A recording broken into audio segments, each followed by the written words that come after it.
So I hope that the topic of conversation today is both informative, illuminating, but also I hope it has some fun in it for you.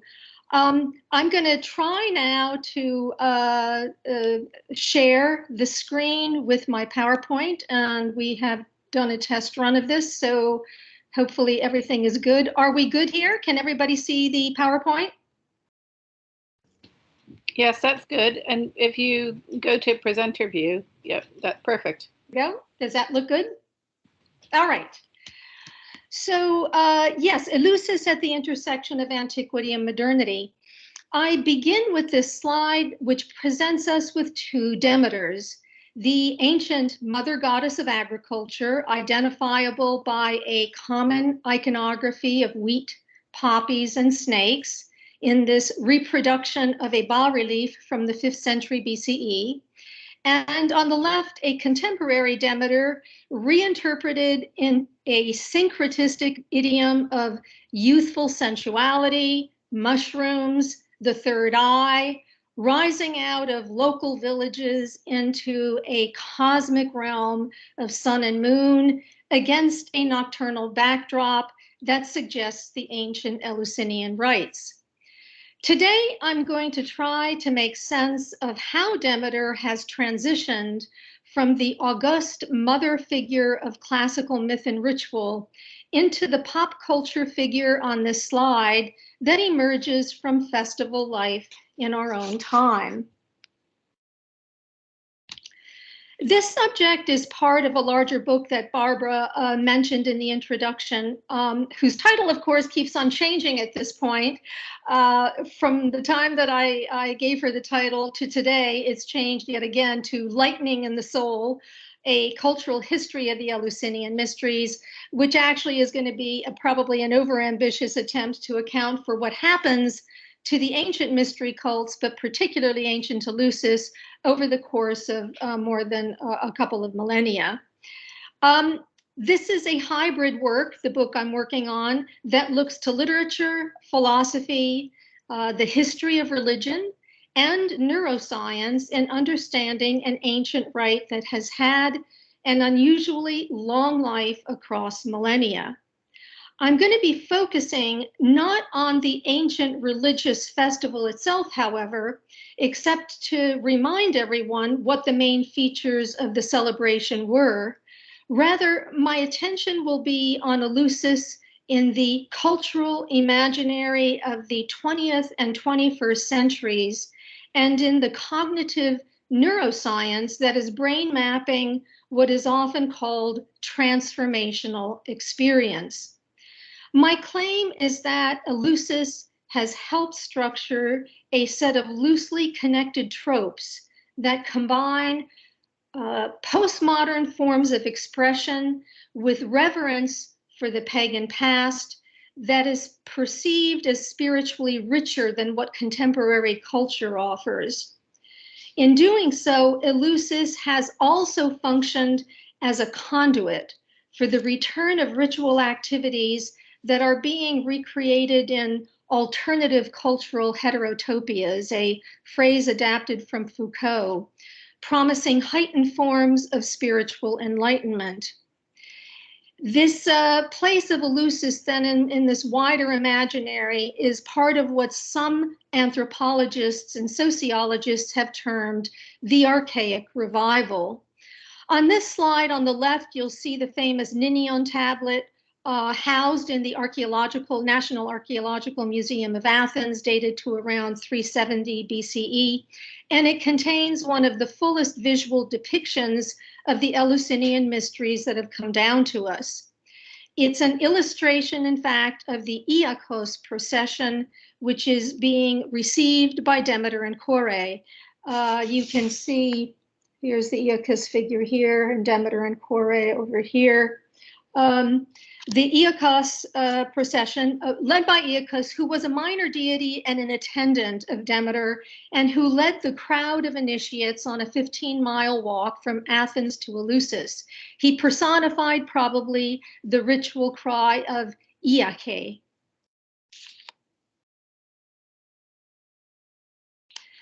The Eleusinian mysteries, as many of you may know, celebrated the myth of Demeter's loss of her daughter Persephone to the underworld through the rape of Hades with the approval of Zeus, the mother's withdrawal from the Olympians, her mournful wandering over the earth to find her daughter, and finally the resolution of the crisis through a forced capitulation of Zeus and Hades to a compromise. This settlement allowed a temporary reunion of mother and daughter for 2/3 of the year before Persephone had to return to Hades for the remaining third. The story is recounted at length in a variety of places, but particularly with numerous details in the Homeric hymn to Demeter, which ends importantly with Demeter's founding of the Eleusinian Orgia. This is a term, orgia, often used along with telotai as a substitute for Mysteria. They're roughly synonymous. This slide presents two ancient visual representations of the rape, one on the left here from an Apulian red figure volute crater dated to around 340 BCE. The other from a Roman bas-relief to the upper right here of the 2nd century CE. This charming terracotta figure is actually held in the British Museum. We're not sure that it's Demeter and Kore, but it may represent the reunion of mother and daughter. It's a piece that comes from Myrina in Asia Minor, dating from around ca 180 BCE.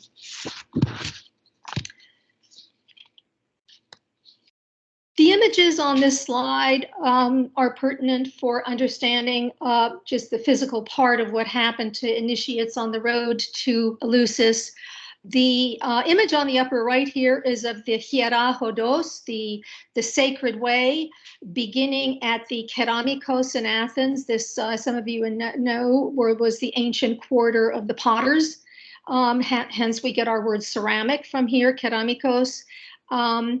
And it was also, though, the site of an important cemetery, and it contains a number of important funerary stelae.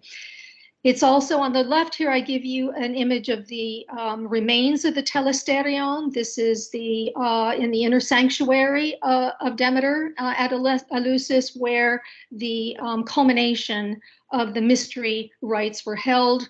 And on the right, lower right here, this is the Plutonian, a cave in the Eleusinian sanctuary that evokes both the rape of Kore into the underworld, but also her cyclical return to the upper world. Let me just say that I move back and forth from Persephone to Kore here because actually the name of Persephone was taboo in public talk about her, and in relation to the mysteries, her association with Hades made her dangerous, and so she is often just referred to as Kore instead of by her name.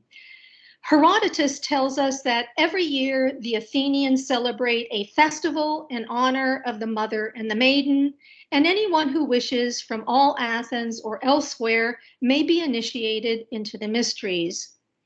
Another passage in Isocrates' Panegyricos gives us supplemental information indicating that animosity toward the Persians motivated the Eumolpidae and the Kerukes, the two families who held the hereditary priesthoods at Eleusis, to ban barbaroi, those who did not speak Greek, from the sacred rites.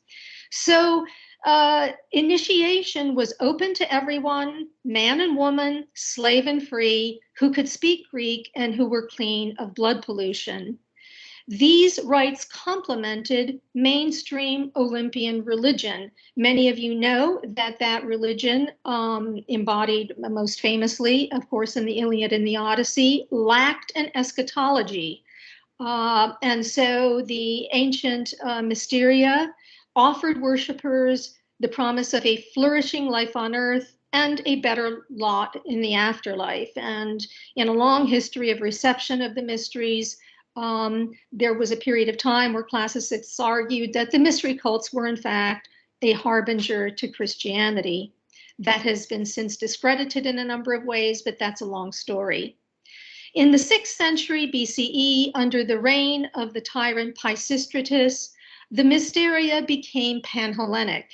They took place in 2 stages over the calendar year, the lesser mysteries being celebrated at Agrai on the Eleusis River outside Athens in late February and March, and the greater mysteries at Eleusis in late September and October. Together, these periods of worship coordinated a long process of initiation marked by ritual acts that culminated in the full vision, or the epopeia, which took place in the telesterion at night, accompanied apparently by a knockout light show. These ritual acts were protected by a vow of silence, the transgression of which was punishable by death, and so we have been left with only some information on what they entailed, much of it late and contained in the texts of antagonistic Christian writers, and hence subject to a certain amount of skepticism. One thing, however, is certain. Ancient authorities testify often to the transformational power of the Eleusinian rites. A 5th century BC fragment of a play by Sophocles that is lost tells us, "Thrice fortunate are those among mortals who have seen these rites before going to Hades, for they alone are able to live there, while others have every kind of misery." Later, Isocrates praises them as one of the 2 best gifts granted to humans, the fruits of the earth that have given us cause to live beyond the beasts, and the sacred rites that inspire in those who partake of them more pleasurable hopes for both the end of life and all eternity. Centuries later, Elias Aristides refers to Eleusis as, quote, "a shrine common to the whole earth, and of all the divine things that exist among men, both the most awesome and the most luminous." Plato, especially in the Symposium and the Phaedrus, but also elsewhere, presents his own philosophical activity in the language of the Mysteria. Plutarch underscores this. He remarks that Plato uses the language of the epopeia, the ultimate vision, for a vision of the highest knowledge, because it, quote, "flashes like lightning through the soul," making the philosophical mystes, or initiate, think she has attained the end of philosophy as though by initiation. So this is the quotation from which I'm deriving the tentative title of the book manuscript. Now, Nietzsche may not have been the first to associate the marvels of the Mysteria with narcotics, but a hallucinogenic Eleusis became a major topic of interest in the 1950s and the 1960s when Gordon Wasson, pictured on the left here, an international banker with J.P. Morgan and Company, who developed interests in mycology and the ancient Mexican mushroom cult, and British writer Robert Graves in the center here, suggested that mushrooms were an intoxicating agent in the Eleusinian brew, the kukaion of Demeter, referred to in the Homeric hymn.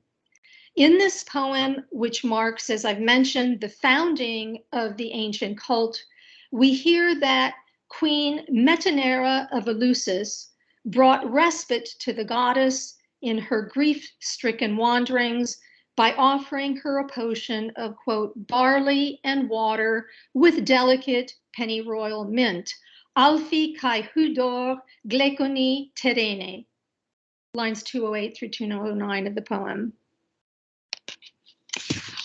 That the kukaion, the ritual brew, was part of the Eleusinian rites is borne out by the password or the synthema of the initiates reported late by the Christian theologian Clement of Alexandria, 2nd century CE. And he quotes it this way: I fasted, I drank the kukeion, I took from the container.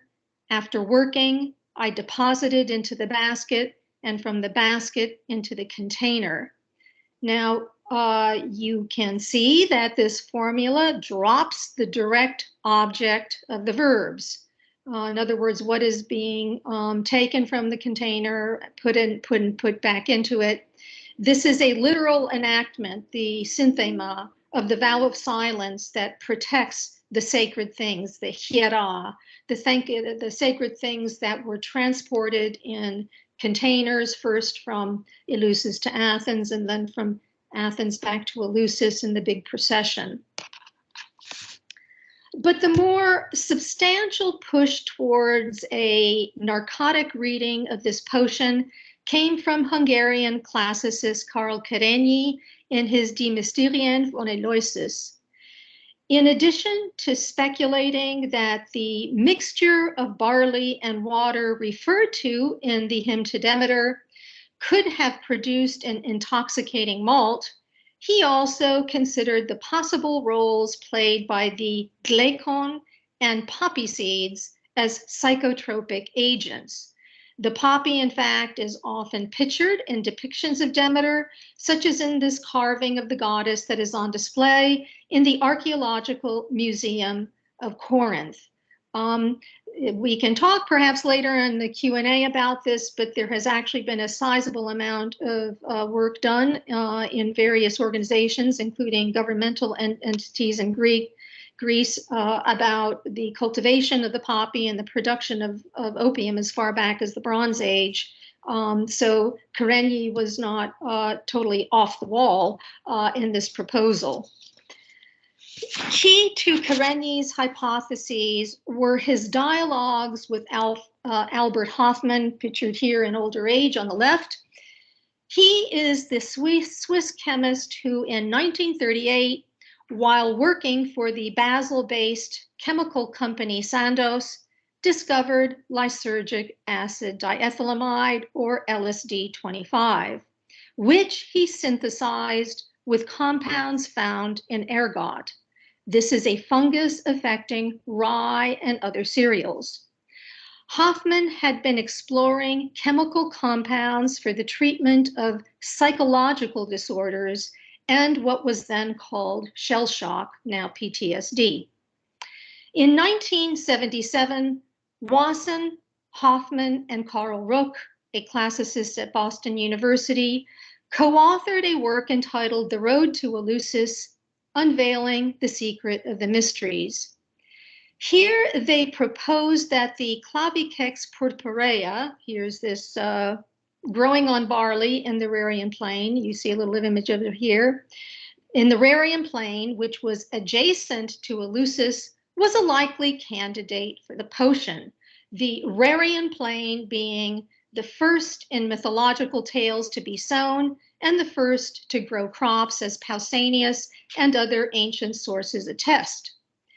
Over time, Hofmann suggested the hierophants in the Eumolpidae and the Cherucase families could have processed the ergot found on Claviceps purpurea with a simple water extraction, thus dissolving the alkaloids that are the chief psychoactive compounds. Now, the ergot hypothesis and others that single out the poppy or the mushroom as the psychotropic agent in the kukeion have encountered too many obstacles to enumerate here, but I'm going to mention two. First of all, the duration of the Eleusinian rites over a millennium, they were practiced over 1,000 years, would have required a psychoactive brew that could be easily and cheaply manufactured year after year for masses of initiates. That is a very high level of demand. No known psychedelic substance is likely to have met these needs. Furthermore, there would have been a real logistical problem in imbibing such a substance. We can't be sure, but the kukeion was probably drunk when the initiates, after walking almost 15 miles from Athens to the sanctuary in a state of fasting, broke their fast in imitation of what Demeter did upon her own arrival in the city. She was fed food. But first of all, the brew, the cooking on. It was at some point after this ritual return to food that the Mistai, the initiates, would have gathered at the gateway of the sanctuary for entry into the telesterion, the initiation hall.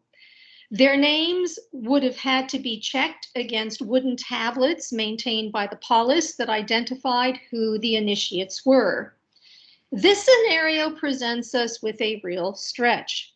Hundreds, if not thousands, of initiates lined up for admission while high on a hallucinogen.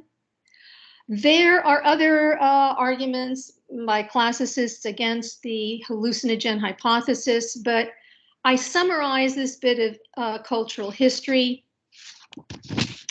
not to argue for one view or the other, but to indicate a highly suggestive link in the modern imaginary between ancient Eleusis and the scientific search for chemical means of addressing mental health. A more recent sign of this symbiosis is revealing. In 2013, a managing director of a major Wall Street multinational investment bank founded a London-based company called Eleusis Limited, which has raised tens of millions of dollars to study the medical uses of psychedelics in treating such problems as inflammation, Alzheimer's disease, and retinal disease. Whether or not the Eleusinian experience included hallucinogens, it has been received that way for the better part of a century by a variety of intellectual mavericks, psychedelic trance devotees, and occultists who believe they've discovered the secret of the most famous of the ancient mystery cults. Today, psychedelics are actually being traded on the stock market, and Eleusis Limited is only one of numerous companies in the competition. But the rogue aspect of such research is undergoing change. The founder of Eleusis Limited was following the trail of scientific research at a variety of universities, most notably Imperial College London and Johns Hopkins University in the US. Until recently, the operative term in scientific research on psychoactive drugs has been entheogen. The neologism, which means something like that which causes God to be in a person, was invented by a group of scientists and classicists as a substitute for the terms hallucinogen. This is a word which Aldous Huxley popularized in 1954 in the Doors of Perception, and the second term psychedelic, another Greek neologism coined by the British psychiatrist Humphrey Osmond in connection with therapeutic studies of mescaline. Both words had taken on pejorative connotations because of their association with 1960s drug culture, and especially the figure of Timothy Leary, the notorious Harvard psychologist associated with the slogan, "Turn on, tune in, drop out." Aligned as it was with the ancient Eleusis, entheogen conferred a certain authority upon mind-altering substances in ritual contexts. But the tide has shifted. Today, we are witnessing nothing less than a psychedelic renaissance. This is a key point, marked by the fact that the old terminology, psychedelic, hallucinogenic, are in fact resurfacing unapologetically. Along with the study of how chemical substances affect the brain, researchers have become increasingly aware of the centrality of ritual in evoking and sustaining the kind of transformational experience commonly associated with hallucinogens. And this is reflected in the formula, the scientific formula set in setting. In laboratory protocols, The term set refers or describes the mental state an individual brings to the experience. In experiments, it is typically guided by or shaped by guides or therapists connected with the laboratory personnel who give advice. They, in fact, function as latter-day mystagogues. The term setting describes the physical, environmental, and social surroundings that provide context, typically in the form of a safe space or a ground control unit for the psychic liftoff. Scientists, in other words, are in rudimentary ways trying to ritualize the site of experimentation. And in the process, they're finding that ritual makes an enormous difference, if not all the difference in the world, in inducing altered states and transformational experiences with significant therapeutic effect, just the sort of effect that many ancient sources attribute to the Mysteria. What are the implications of these studies for understanding of an ancient cult that arose in the Greek Archaic Age? In the short time left, I'm going to focus on the discovery of the default mode network. This is a relatively new concept about brain function that has emerged from neuroimaging techniques, especially in connection with entheogens. The so-called DMN is a network of interacting brain regions that are active when a person is in a restful waking state and engaged in self-reflection, autobiographical memory, imagining the future, and reality testing. So it is associated with the construct that we call the self, and with the narrative structure of an identity that is continuous over time. So this philosophical notion of the self is now being located materially and chemically in brain function. Because uncertainty is one of the brain's biggest challenges, the default mode network enables prediction, coding, and the sense that the world is essentially navigable because it's predictable. In fact, up to 90% of the energy consumed by the brain, it is estimated, supports this network, which is deactivated during cognitive task performance. Hence, the popular saying that we only use 10% of our brain. In other words, the default mode network runs quiet when the mind becomes highly engaged with external stimuli and task-oriented production. But the activities of the DMN are also reduced on psychedelics, while other regions of the brain speed up, notably the limbic system, which controls emotion and long-term memory. What is sometimes called ego dissolution, loss of self, or collapse of the subject-object distinction under the influence of psychedelics has been linked with the deactivation of the default mode network. Now, imaging technologies have enabled scientists to observe these effects on the brain in subjects under the influence of LSD, psilocybin, and other hallucinogens. They've found that psychedelics alter consciousness by disorganizing or relaxing ordinary brain activity and increasing entropy. In neuroscience, entropy has been defined as the ability to access multiple neural states in response to a variety of configurations within a system. At the far end of the spectrum of entropy lies psychosis, multiple networks that compete with each other in a non-hierarchical and non-integrated way.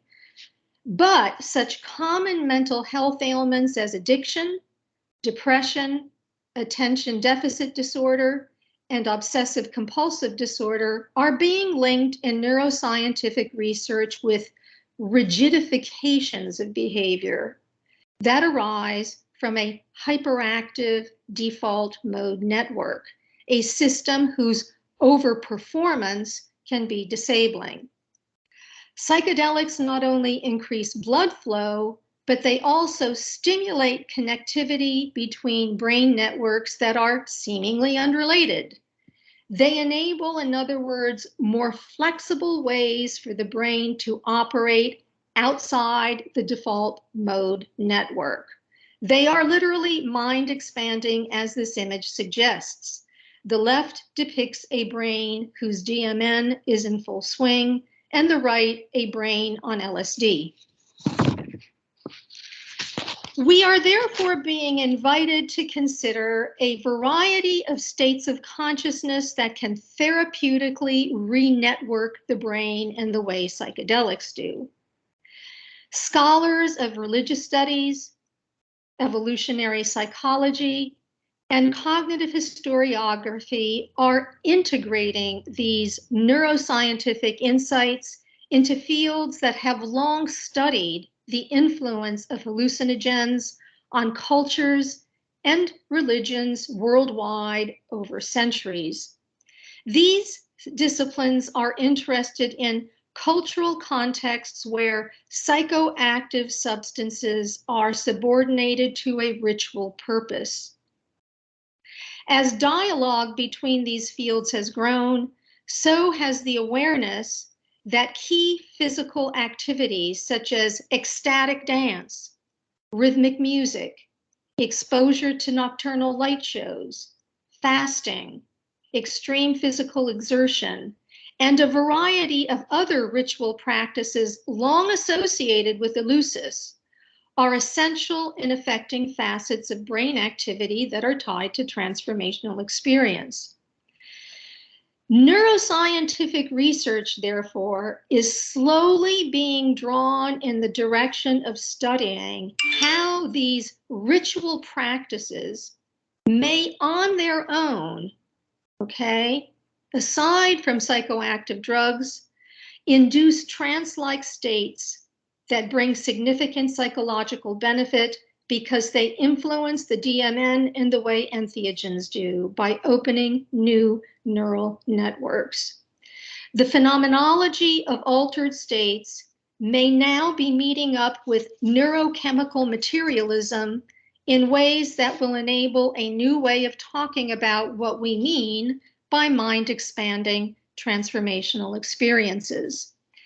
The images on this slide, which I've given you a chance to ponder as I say a few words about the DMN and psychedelics, the images on this slide provide ancient visualizations of ecstatic dance and music inducing trance states.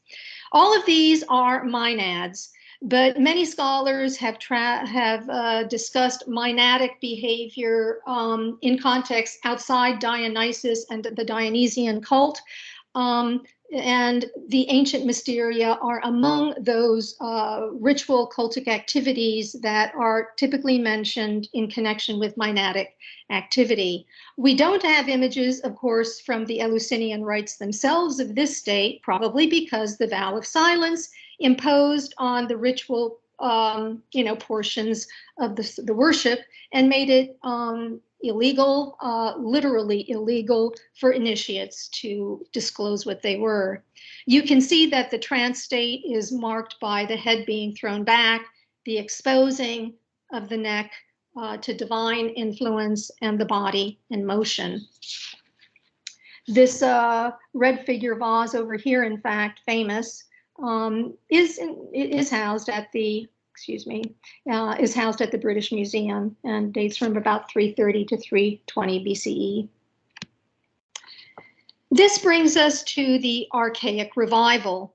The study of entheogens has been running in tandem with the rise of transformational festivals, a term used of large-scale countercultural events focused on music, dance, ritual expression, and the use of psychotropic drugs. Some examples are the Burning Man Festival in Nevada, the Boom Festival in Portugal, and the Fusion Festival in Germany.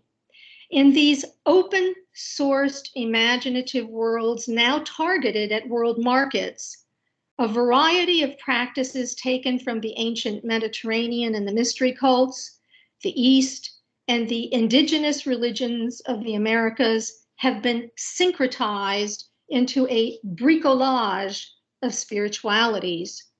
Strong currents of initiation run through these public events where reality becomes plastic and identities are suspended in a liminal space of transformation and metamorphosis.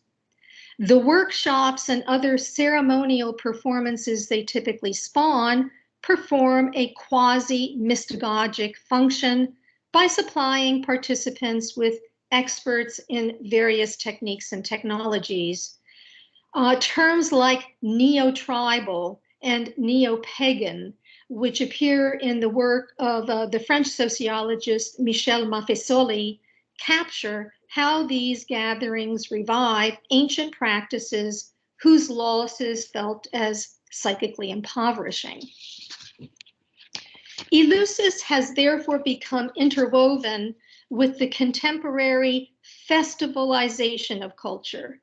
This is a phrase coined by the German urbanist Hartmut Häusermann, which describes staged happenings within settings that are ephemeral and non-hierarchical, embracing a wide array of marginalized and often incommensurate practices that reach for alliance. They've been described also as alternative cultural heterotopias, an adaptation from Foucault, and they're marketed as events in the Foucauldian sense. And this is a quote from Foucault, events, in that technical sense that he uses it. They aim at singularity in places where there is a temptation to invoke a historical constant, an immediate anthropological trait, or an obviousness that imposes itself uniformly at all. Foucault was actually channeling the lesser-known work of the German sociologist Georg Simmel, who has a great deal to say about events in this sense, and also secrecy that are highly pertinent to a study of the ancient mystery cults. So it will be clear that while reaching for ritual, transformational festivals also weaken its most distinctive features, plural. If ritual is marked by patterned, repetitive, and guided practices whose perceived power lies in not deviating from what has always been thus, then eventalization pulls in the opposite direction. If ritual is a fundamental mechanism of social cohesion and reproduction that aims at what some anthropologists call high fidelity imitation, then the event seeks to break the mold. If ritual of an ecstatic variety enables identity fusion, a profound feeling of oneness with the group heightened by tense tests of endurance and strength, then the event can produce fragmentation of the whole into villages of micro-interest that can erupt in violent confrontation. If you think back to the poster of Demeter on the initial slide, the evocation of local groups and villages actually evokes these transformational festivals, which host micro-populations within the larger population of the festival, and they often become antagonistic and often violent towards one another. A strong strain of hedonism runs through these heterotopic festivals, with psychotropic drugs functioning as an easy source of mind-blowing trips into alternative universes. Social mechanisms for extending such ephemeral experiences are lacking. That is part of their allure. And what counts as a moment of rare, heightened brilliance therefore easily fizzles into secular ennui. hence the nomadic search for ever new festivals and the phenomenon of cultural tourism. Perhaps we have never been modern, as Bruno Latour claims, but then again, the reach for the ancient has perhaps never appeared so alienated from what it seeks to recapture. Eleusis is at the intersection of this conundrum. And as neuroscience reaches towards understanding its therapeutic promise, anthropology and psychology invite us to assess how far we may be from reinvigorating its ritual foundations. Thank you. I stop there, and I will try to exit from. And thank you very much, Michelle. I've put myself in London here to celebrate the Jubilee. Another festival coming up, and very grateful for your explanation, very clear explanation, especially at the beginning of your presentation about the Eleusinian mysteries, or whatever else they called them, and a great lesson for our students, I hope, if they haven't brushed up on the mysteries lately. But then beyond that, actually into a much wider range of issues concerned with the sociology of festivals, shall we say. So it strikes me that being in London for the Jubilee celebration is perhaps good timing for this in a way we haven't realized before. But you have slightly blown my mind so far as you've talked both about, well, very convincingly about the festivalization, shall we say, of the universal, the universal experience of festivals. But you also talked about them on a local level. And I'm wondering if we go back to Eleusis, what I always tell my students, and I'm sorry to hog, I don't see any questions out there. I should encourage people, but this is sort of a burning question that I have right now. There's another question out there that Barbara has. So I'll just finish with mine, and also encourage the students to put up their hands and let us know if they have any questions. But we have to always encourage our students that when we look back at the history of the Eleusinian festivals and so much else that we study in antiquity, we're talking about a lot of different places at a lot of, well, not places, a lot of different cultures at a lot of different times. Do you get a sense that some of the evidence that we have of Eleusis is from a much later phase when it was just so global that everyone knew about it, and there are other aspects where it was just more of a sort of local people doing a local thing kind of thing? Anyway, that to start, and we've got lots of questions out there, so don't spend my question. So first of all, actually, there are many places named Eleusis in the ancient world, and there have been a great deal. There's been a great deal of work in databases dedicated to trying to identify all of these places that were called Eleusis. Just to what degree they actually incorporated mystery, cult kinds of activities is largely unknown to us. Perhaps the most famous kind of transplant Eleusis, though, is the Eleusis that was built by Ptolemy I in Egypt, in Alexandria, as a way of syncretizing Greece and Rome. The Ptolemies, of course, being Greeks who were attempting to, synthesize in various ways the religions of those two cultures. And there we cannot be sure either that there was actually a cultic protocol involved in the activities that took place in the Alexandrian Eleusis. We do know that a certain Timotheus, who was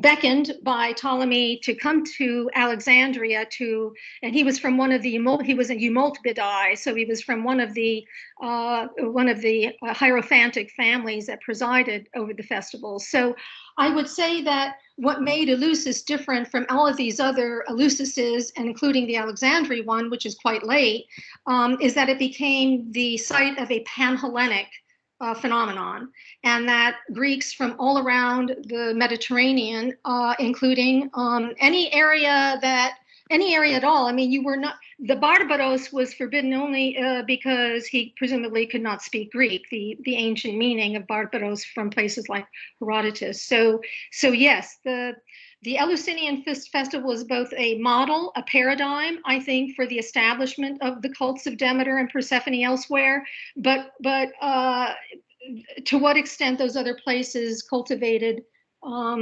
Mysteria-like protocols, we don't know. The second part of your question, I'm sorry, please remind me, Amy, of what it was.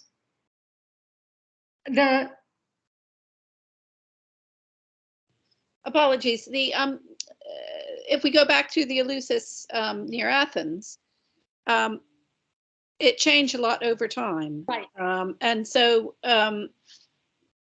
is it worth, what do we do about sorting out sort of local Eleusis from big Eleusis that everyone's going to? The same sort of question we have, I suppose, with Delphi and Olympia and, you know, big centers like that.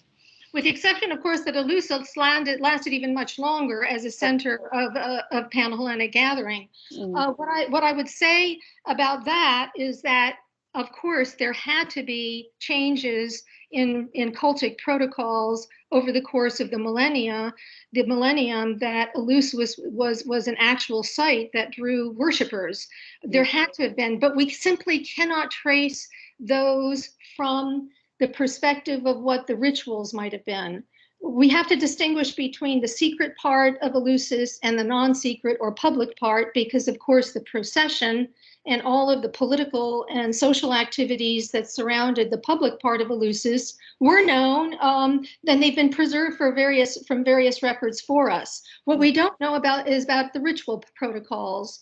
And when we do have testimony about them, they're usually terribly late. They're from pagan sources, and thus they're to be regarded with some skepticism, because most of those later sources are Christian, and they're actually being reported within the context of attacks upon the ancient mystery cults, from the perspective particularly of Christian religion.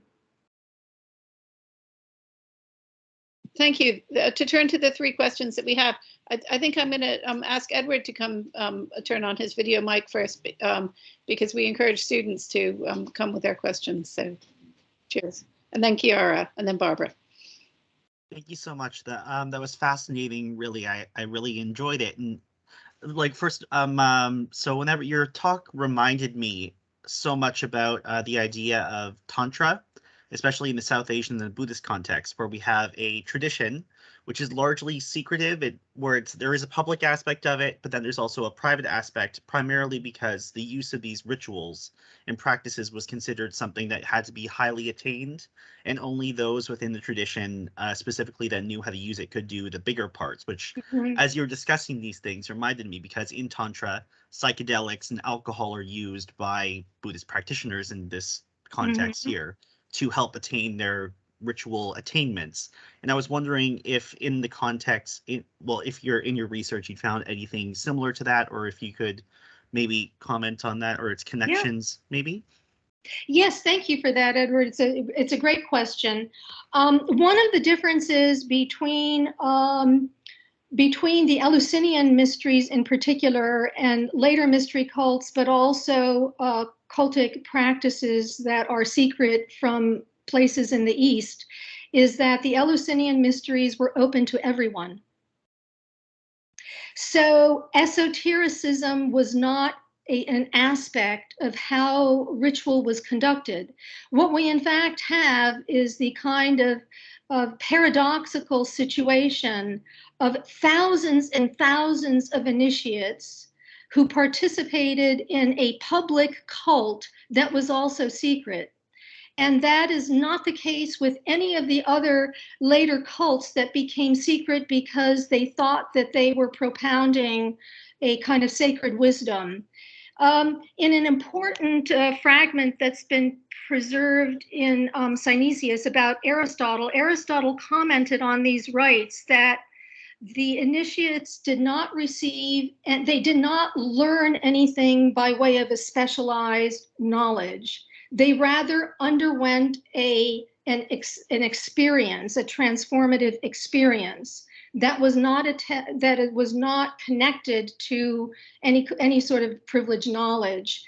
And that really sets them apart, not only from Buddhism, but of course from what later happened to the Mysteria when they became interwoven with the corpus hermeticum, which is that strange body of syncretistic Greek Egyptian lore that gave rise to this doctrine of a prisca theologia, of an ancient wisdom that had been preserved and that extended way beyond Greece to the east and had been somehow conveyed to Greece and preserved in the Eleusinian mysteries. We have no evidence of such a thing, but it was the corpus hermeticum and other things like the Chaldean oracles that became esoteric in this sense.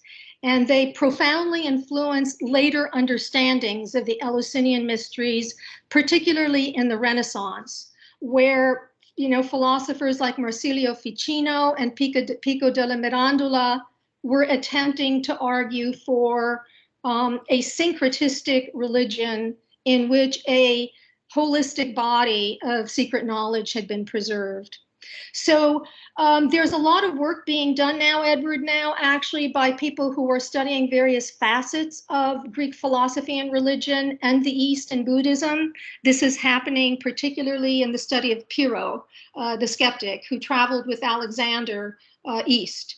And so we're beginning to contemplate the possibility of something like contemplative forms of practice that married Greek and Indian forms of religious, practice. But we're at the beginnings of this kind of study, and they're very exciting, but they're very new. So it's a great question, but that's how I go about it. The Eleusinian mysteries are different from all of them in that way. Thank you so much. Yes. And Chiara, would you like to ask your question now, please? Yes, thank you. Thank you very much. First of all, it was so fascinating. Thank you so much. So I have a couple of questions which are somehow related. So the first one is a bit selfish because I'm actually researching about something, and I would like to know if in your studies it happened to you to find some evidence that the mysteries had somehow a medical implication for the participants. I mean, if there is some evidence for these practices as also a mean for healing sick people.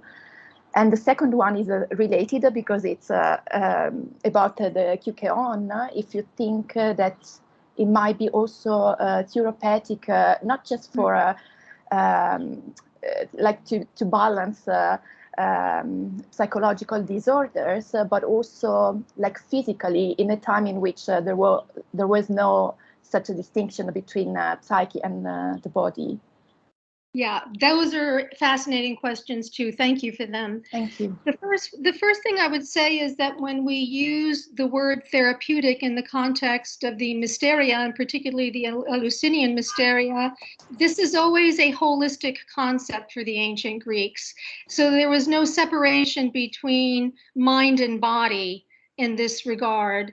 Of course, then the Mysteria would be regarded as having a therapeutic effect, broadly speaking, in the way of inducing lives that were more balanced and in people who were capable of living in a happier and more peaceful kind of relationship to turbulence, disruption, and disease in the actual world. So I would say that that is an important dimension of Eleusis. The other one is that in the course of the evolution of the Eleusinian mysteries, there was incorporated into the 10 days that the greater mysteries lasted worship of the god Asclepius. Mm-hmm. His cult was integrated into the Eleusinian cult early on, And therefore, there were a couple of days during which Asclepius was acknowledged, celebrated, and worshipped as part of the Mysteria. And so this directly connected what you might call our view of physical healing with the larger therapeutic potentials of Eleusis. I think that's an important strain that you would want to follow. Yes. But the other thing you might want to follow, though, is that Mysteria language travels very quickly from the context of the religious ritual festival into other discursive fields. And one of them is Platonic philosophy. Mm-hmm. Plato adopts extensively the language of the Mysteria to talk about the upward ascent. And so you find that language, especially in the Phaedrus and the Symposium. But the other corpus that uses the language of the Mysteria is Hippocratic medicine. And what it is that the Hippocratic corpus bears witness to is the initiatory aspect of the induction into a specialized kind of knowledge. Okay, so what I'm saying is that even though, as I was saying to Edward, the mysteries themselves were not did not supply initiates with a privileged esoteric knowledge, very soon related activities, therapeutic activities like Platonic philosophy and Hippocratic medicine began to use the language of initiation into a higher understanding of the truth to describe what it is they did. And then that became associated with practices. Practices in a more public sense. In other words, that they were not, these practices were not secret in the way that the ritual activities of the Mysteria were, but they were in the possession of those who had been educated and trained to use them properly and with the knowledge of what their foundation and effects were. So I think that this is, what we find then is a kind of broadening of the Mysteria language into what some people call metaphors of the Mysteria. Personally, I don't think that Plato used these terms metaphorically. I think Plato actually thought that philosophy was a higher form of religious induction into a higher truth. But that's a more or less more technical dispute among Platonists and people who talk about the implications of this.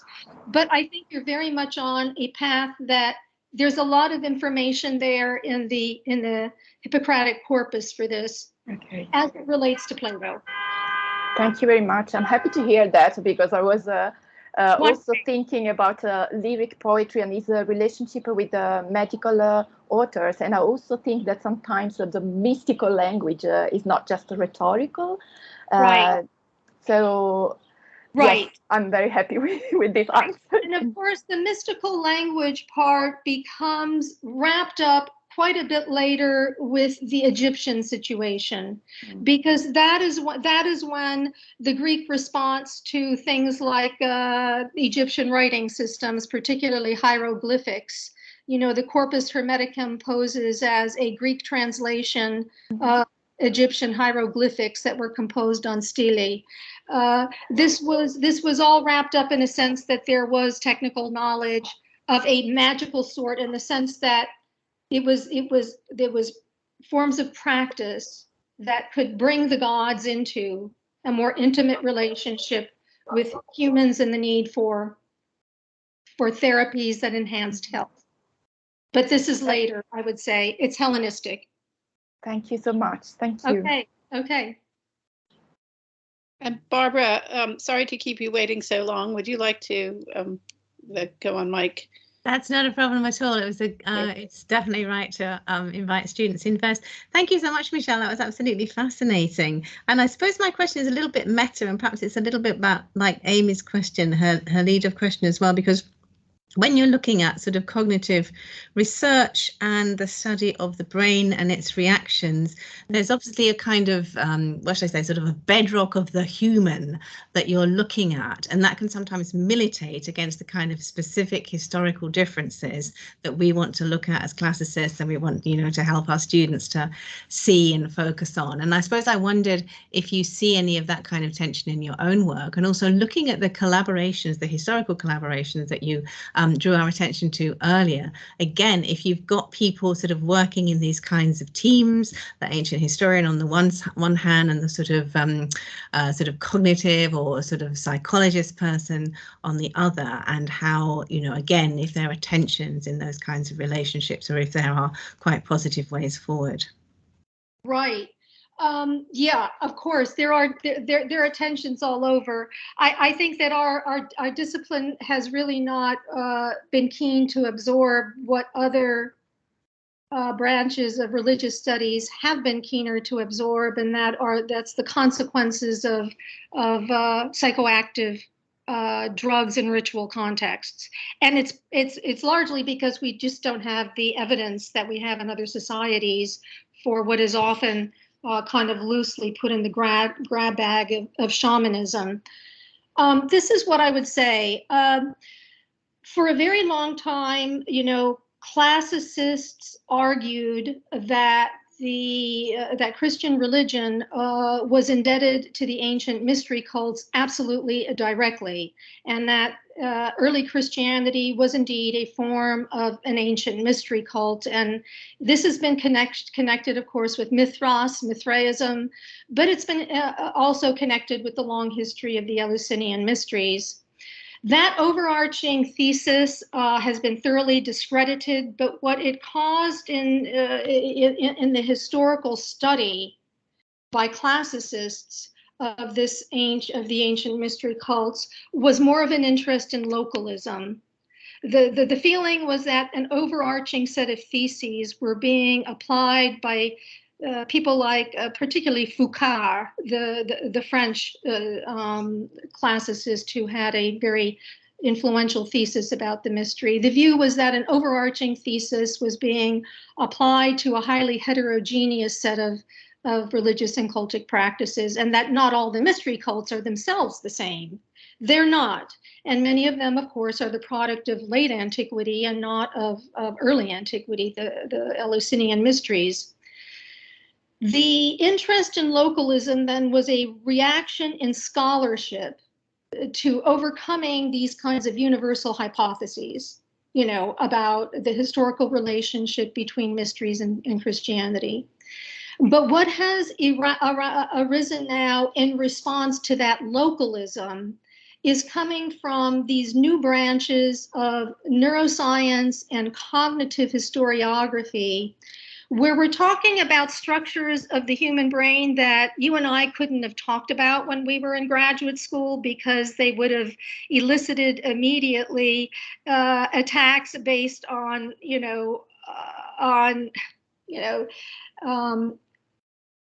what's the word I want to use? They're not applicable. These are modern insights into modern psychological conditions that cannot be imported back into the ancient mind. But what we're now knowing is that these structures that are going on in cognitive studies are so old that we're dealing with the notion of human evolution of the brain now that goes back way, like 10,000 and 15,000 and 20,000 years. So that we have to conceive now of what the implications might be of a recrafted historiography in which localism is now being recognized as having its own limitations and needing to be placed within a broader consideration of whether ritual practices that are of a trans-historical, transnational, transcultural type can be viewed somehow in more synthetic terms. This is what's happening now. And I think that classicists in particular, many are still very much rooted to the importance of the localism, which I think has been absolutely vital in uncovering important knowledge about how these, not only these various cults differ, but how something like places called Eleusis would have differed from one another. I think that it's important to introduce that detailed kind of knowledge that comes from only local and regional kind of studies.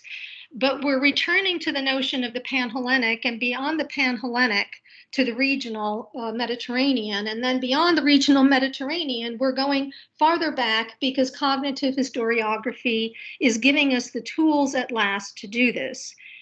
Classicists are a little slow to come on to this, I would say, partly because the way we're studying religion now is not really open to this quite yet. But it's going to happen.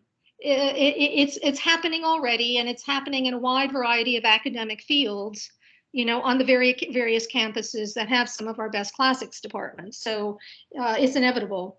These are tensions. I think the best work probably has to proceed by acknowledging the diversity and even the fragmentary character of the local, while pursuing possible ways of beginning to, if not universalize, then generalize further. And this is the way a lot of the study of ancient religion in the wider Mediterranean is going now, where you have a broader willingness to consider the ancient Near East and the ancient empires, you know, Assyria, Babylon, and this in conjunction with both the Jews and the Greeks and the Romans. And this broader synthetic activity now is extremely challenging because it involves so much need for expertise, among other things, in languages that are very, very different from each other. But that's why Assyriology is on the ascendant somewhat in classics, and it's needed because it's helping us to form new syntheses that are not the old universalizing ones, but that are post-localism is what I would say also.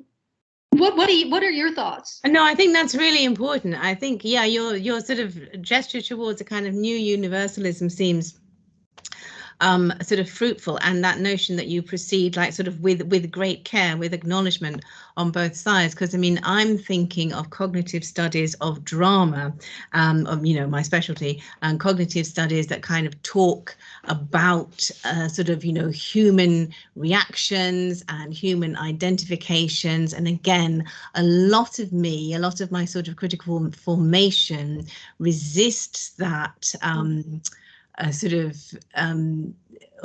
fetishization, that's not quite the right word, that's a prioritization of the human, because we've expended so much energy on learning how the ancient Greeks of the 5th century BCE are not the same as us and have their own particular cultural drives. And so, yeah, I think it's still quite a struggle, and as you say, something that you have to do with a lot of care to make a kind of new universalism on the back of cognitive research. Right, and I think one of the ways that we're being drawn to this is ironically through various imaginative ideas about what Eleusis was that emerged in the 20th century, and that have to do with, you know, practices involving psychotropic agents that we have no real basis for assuming in the case of the mystery cults, and certainly not Eleusis. But it's one of those ironies where a wrong hypothesis has actually been leading to research that has potentially absolutely valid repercussions for an understanding of our field. And I think that that's where neuroscience is meeting up with the need to actually consult with classics about things like ritual. The very fact that ritual is being brought into scientific experiments and psychoactive drugs is highly telling in itself. My view is that we, the classicists, know a lot about ritual, and that therefore this kind of new dialogue, which is still incipient, is I think looming on the horizon. And it's important, I think, for classics to become involved in this now. Many other academic disciplines are. And I think that it would be unfortunate if some older, sometimes knee-jerk reactions would, completely banish the possibility of following what are sometimes admittedly kind of lunatic ideas about these things. But well, we're still also, yeah, okay. Yeah, we're still living under, I think, the great cloud of the 1960s when it comes to all of this. Which you and I know a little bit about, having been at Berkeley, maybe not in the 1960s, but shortly thereafter. Speaking of which, I was amazed in the middle of that conversation when you seemed to say to Barbara, this is the kind of thing we couldn't have talked about at Berkeley of all places back in the day. But right. Because, Berkeley was so conservative intellectually within the disciplines. You walked home from your department to your apartment with craziness all around you. But none of this was really very, received with very much of an open mind among specialists. And I should say, also that conversation was a fantastic appeal for interdisciplinarity in general. That's something that our administrators like to say we should do, as if we don't, and as if we haven't ever done it. And the amazing thing, actually, a bit of a shout out you did too to Carl Ruck, who actually taught me Latin once upon a time, who dared very early in his career actually to do this amazing work with a businessman, as you say, as well as a scientist.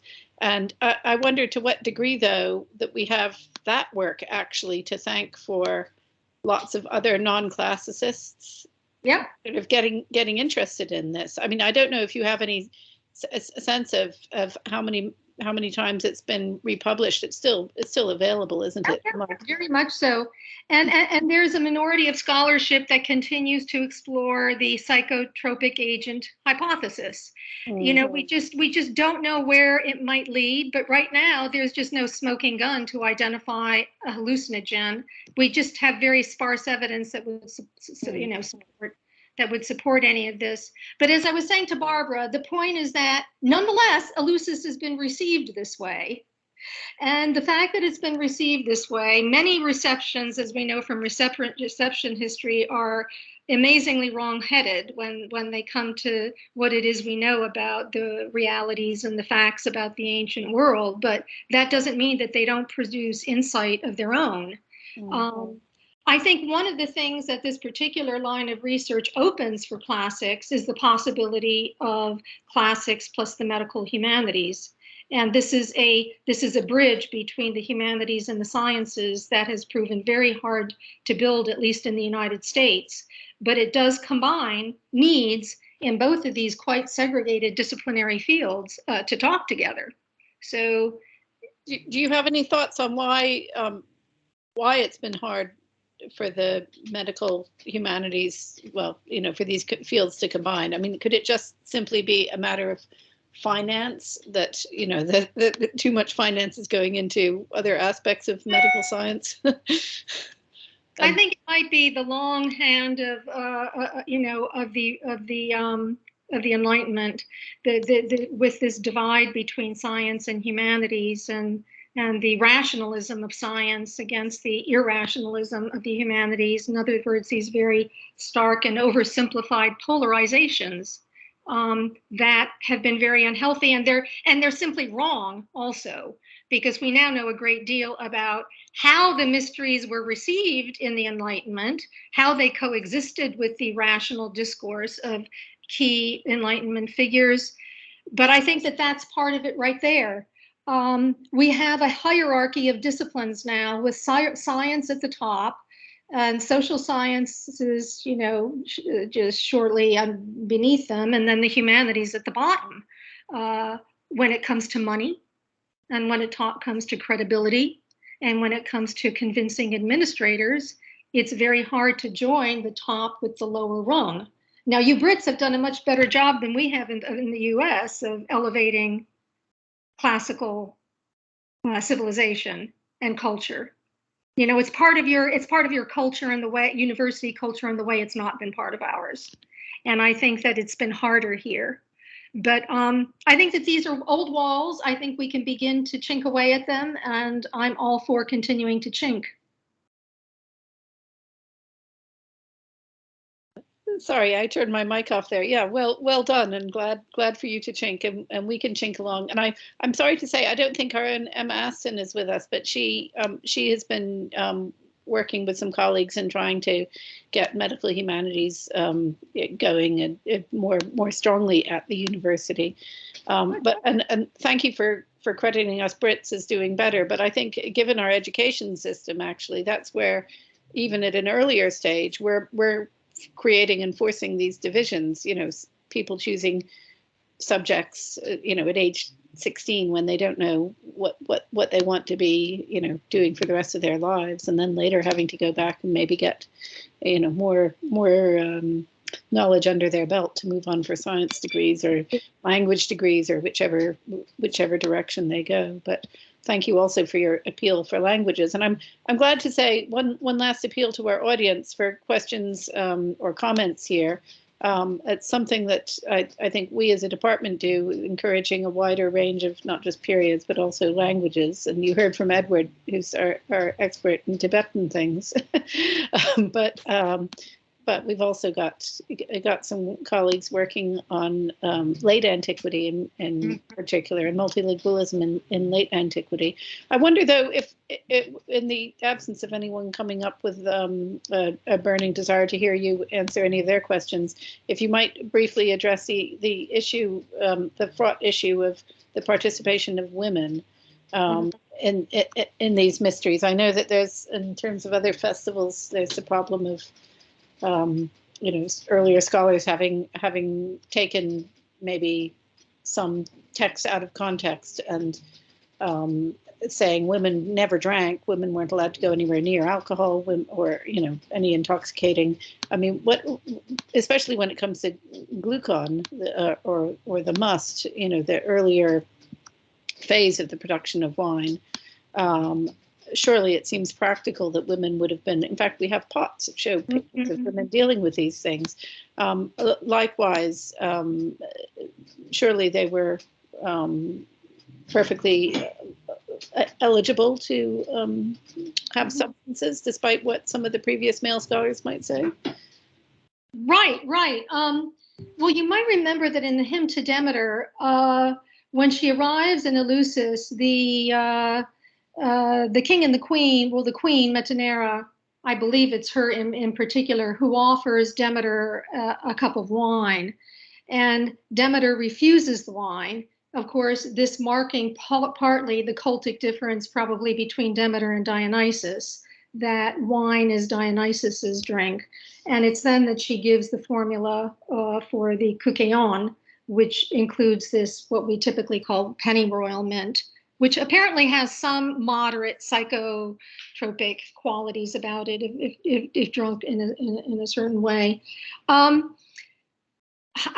I mean, I think that, the Thesmophoria is another festival that is run by women in honor of Demeter, and it is, the protocols and the officials conducting it are female.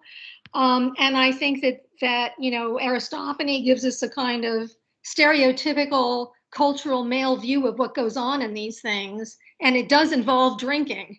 That this is what women do at these things, is that they drink a lot. And I think the same, of course, goes for the popular understandings of the Dionysiac mysteries.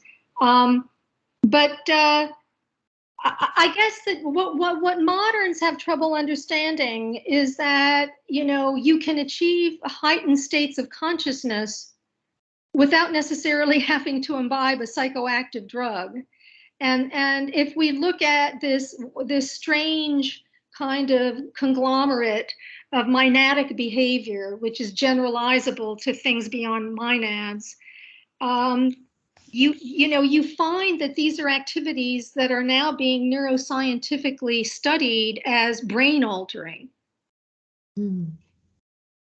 And that our emphasis upon the psychotropic drug is that we can't imagine really having a transformational experience without something like that.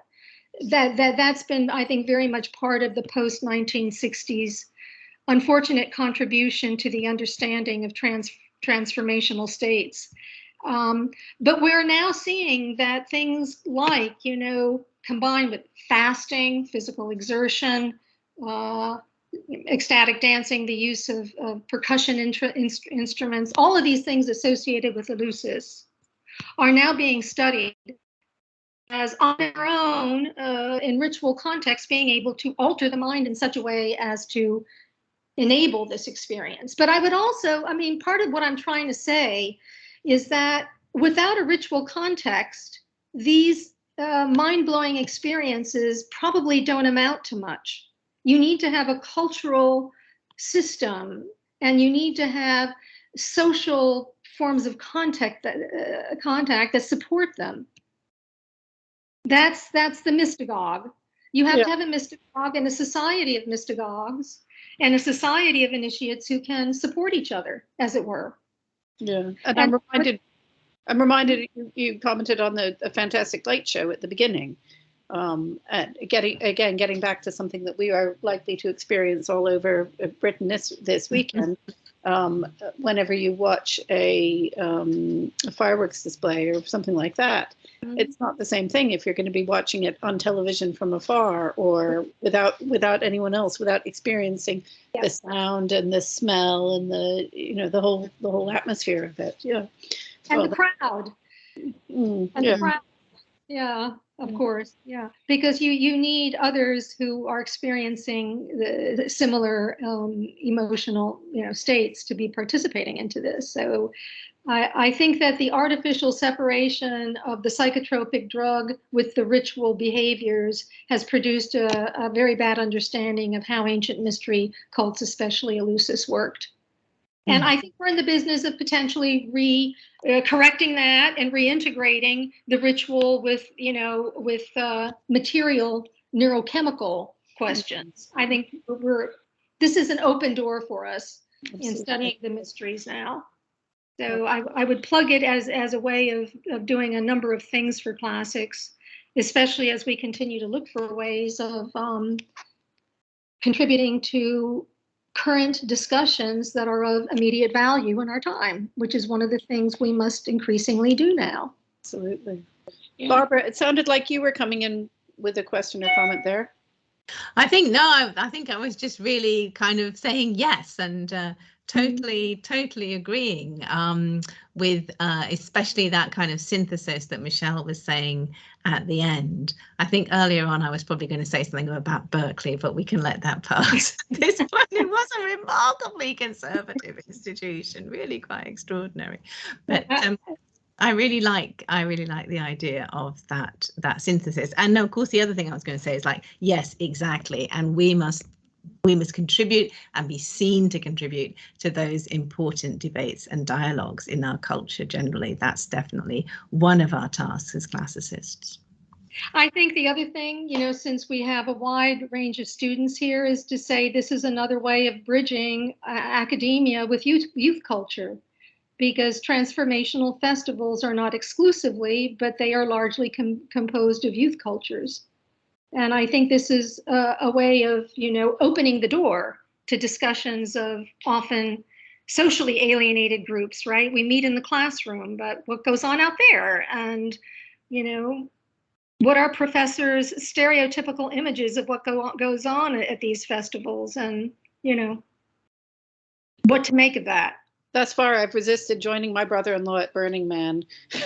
I've resisted it too. It's become something different over the past 15 years. But you said, Amy, at the outset that Reading is famous for the festival. So I guess we invite Michelle. Yeah, if you come in late August, early September, late August, that's it. I've resisted that one too, but I'm sure we've got some students out there who must have experienced it in their time. Anyone want to comment on festival culture nowadays? Anyone?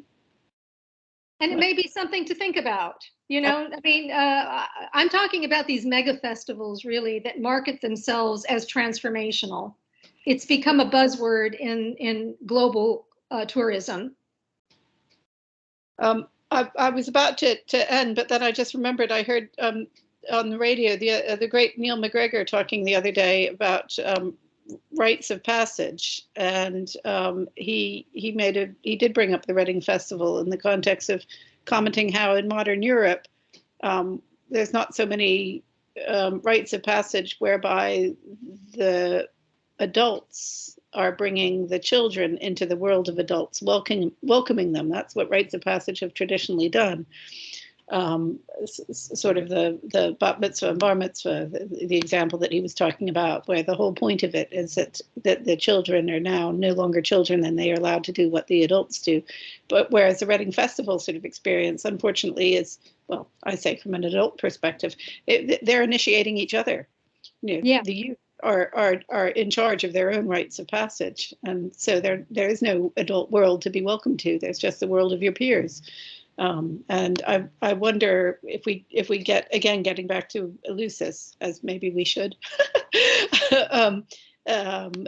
we have limitations on age. I mean, it's not something for the whole family. It's definitely an adult thing, isn't it? So yeah, but there was always the the ritualized child. This was a part of the ritual protocol that involved perhaps a symbolic incorporation of the child into the rites. But we know very little about that. We don't have any age limit, for this. Not that's laid down.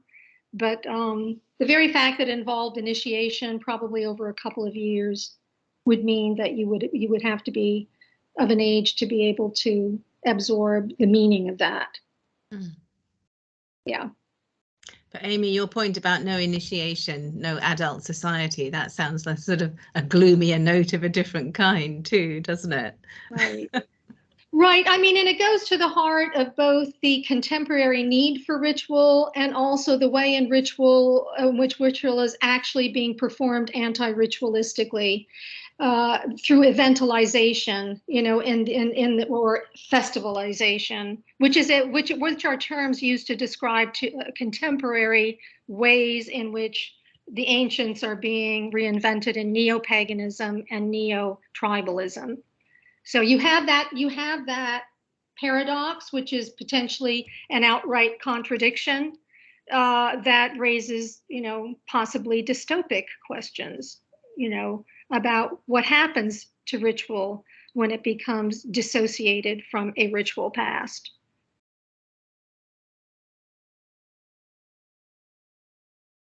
Sorry. On that note, I looking at the clock, I realized that we've exhausted our promised 45 minutes of talk and 45 minutes of chat. We could go on for a while. I feel well, you, Barbara, and I will return to this when you find it. Yes. Wonderful. I look forward to it. Great. But in the meantime, if there's not any other questions, then I suppose we should let you off the hook and let you maybe go have your own form of ritual ablutions or whatever. Well, and I wish all the students a happy end of term and winding up the work and all. So, and you all who have to market. Thank you, Michelle. That's great. Okay. We'll be in touch. And thank you so much for the invitation. I very much appreciated it. I enjoyed being with you all. Well, thank you. Thank you for your excellent talk. And you can see some virtual handshakes going on in the background. So wonderful. Goodbye all. Thank you very much. Okay. Bye-bye. Okay. Thanks, everyone. Bye-bye.